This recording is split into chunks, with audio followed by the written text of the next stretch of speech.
अगर मैं आपसे कहूँ पूरे यूनिवर्स में जहाँ 2 ट्रिलियन गैलेक्सीज है, जहाँ एक अकेली गैलेक्सी में 400 बिलियन स्टार्स है, जहाँ हर स्टार के अराउंड प्लेनेट ऑर्बिट करते हैं, अगर मैं कहूँ कि सिर्फ हमारे प्लेनेट पर ही लाइफ है, तो ऑनेस्टली वो यूनिवर्स की सबसे बड़ी इंसल्ट होगी। आज के इस वीडियो में हम एक ऐसी जर्नी पे जाने वाले हैं जहाँ साइंस और इमेजिनेशन आपस में मिल जाते हैं। वहाँ हम बात करेंगे एलियन लाइफ किस प्रकार की हो सकती है, हमसे किस प्रकार से डिफरेंट हो सकती है, एंड हम बात करेंगे उनकी केमिस्ट्री, उनकी फिजिक्स एंड उनकी थर्मोडायनामिक्स के बारे में। जब भी हम लाइफ के बारे में बात करते हैं तब केमिस्ट्री सबसे पहले आती है।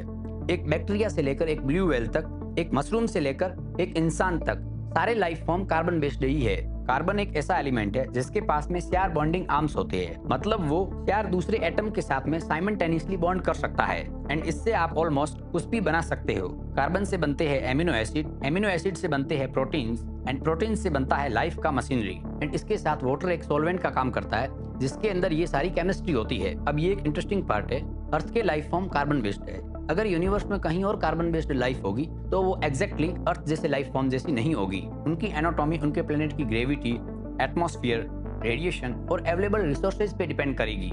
अगर कोई प्लेनेट अर्थ से 3 टाइम्स ज्यादा मैसिव है तब उस प्लेनेट की ग्रेविटी अर्थ से काफी ज्यादा स्ट्रांग होगी एंड वहाँ के ऑर्गेनिज्म स्क्वैट होंगे, मतलब कद से छोटे चौड़े एंड स्ट्रॉन्ग लेग्स के साथ में, क्योंकि टॉल बॉडीज ग्रेविटेशनल स्ट्रेस नहीं झेल सकती एंड उनके बॉन्स हमारे बॉन्स से 10 टाइम्स ज्यादा डेंस होंगे। अगर किसी मून या स्मॉल प्लेनेट की ग्रेविटी वीक हुई तब वहाँ के ऑर्गेनिज्म टॉल एंड थिन हो सकते हैं क्योंकि वहाँ की ग्रेविटी उन्हें कंप्रेस नहीं कर रही। एंड केपलर 22b जैसे वाटर वर्ल्ड पे जहाँ सूखी जमीन ही नहीं है, सब कुछ अंडर वाटर है, वहाँ के ऑर्गेनिज्म फिश या ऑक्टोपस जैसी शेप्स में इवॉल्व होंगे। डिस्ट्रीब्यूटेड नर्वस सिस्टम और बायोल्यूमिनेसेंस उनकी पहचान होगी। बायोल्यूमिनेसेंस मतलब ऐसे लाइफ फॉर्म जिनकी बॉडी कोल्ड लाइट की तरह ग्लो करती है, जैसे फायरफ्लाई।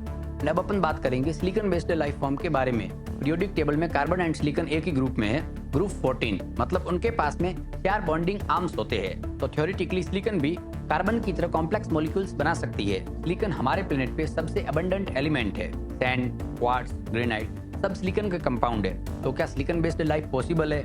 हाँ, लेकिन कंडीशन डिफरेंट होगी।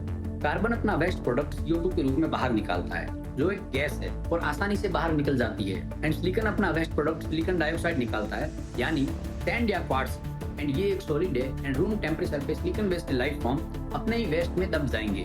इसलिए सिलिकॉन बेस्ड लाइफ फॉर्म को हाई टेम्परेचर चाहिए जिससे सिलिकॉन डाइऑक्साइड एक गैस फॉर्म में निकल सके।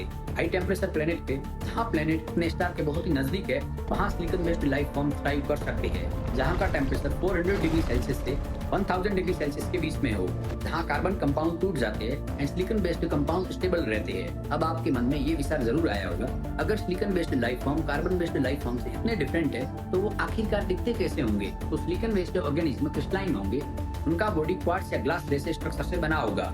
इमेजिन करो एक ऐसा बीम जो ट्रांसपेरेंट है, लाइट उससे पास हो रही है एंड उनका इंटरनल स्ट्रक्चर ग्लिटर कर रहा है जैसे कोई लिविंग क्रिस्टल।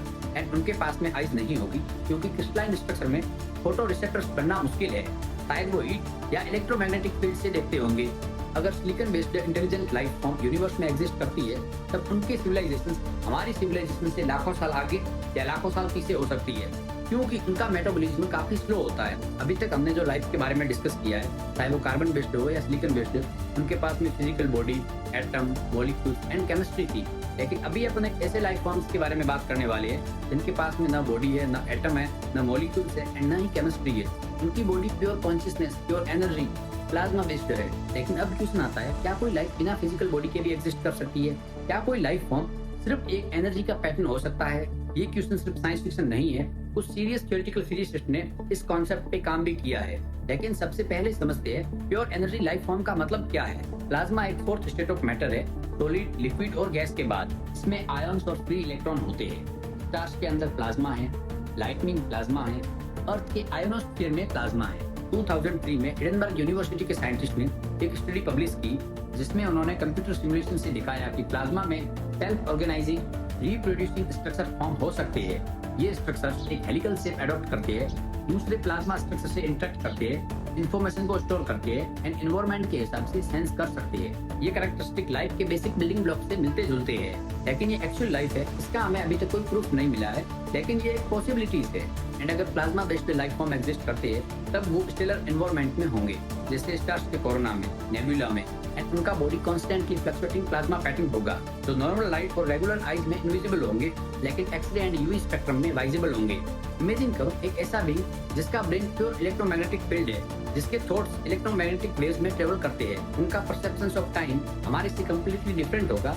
शायद हमारा एक मिनट उनके लिए एक सेकंड हो, and time direction at scalar scale उन्हें इमॉर्टल भी बना सकता है।